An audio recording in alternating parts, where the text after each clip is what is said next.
একবার এক ইন্টারভিউতে বর্তমান সময়ের সেরা গোলরক্ষক এমিলিয়ানো মার্টিনেজ বলেছিলেন, আমি এখন পর্যন্ত যত ফুটবলারকে প্রতিপক্ষ হিসেবে পেয়েছি তার মধ্যে নেইমার ছিল সবচেয়ে ভয়ঙ্কর।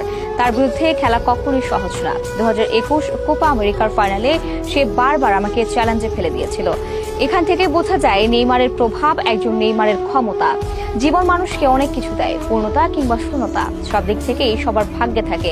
মেসি যেমন সবার চেয়ে বেশি ব্যালন ডিওর জিতেছেন, দলগত সাফল্যে কোপা আমেরিকা ও বিশ্বকাপ জিতেছেন, তেমনি Ronaldo Ballon d'Or, euro cup কিংবা চ্যাম্পিয়ন লিগ সবই জিতেছেন কম বেশি। কিন্তু একজন নেইমার বিধাতার কাছে যতবার দুহাত তুলে কিছু চেয়েছেন, বিপরীতে পেয়েছেন শুধুই ইনজুরি, শুধুই ব্যথায় কাতর হওয়া এই ছবিগুলো। জীবন বড়ই নিষ্ঠুর, আসলে নিষ্ঠুর, শুধু নেইমারের জন্য। না হয় কাতার বিশ্বকাপের শেষ মুহূর্তে ক্রোয়েশিয়ার রক্ষণ ভেঙে এভাবে গোল করার পরও কি ম্যাচ হারতে হয়? হ্যাঁ, যদি নেইমারের মতো ভাগ্যে থাকে তাহলেই একমাত্র হারতে হয়।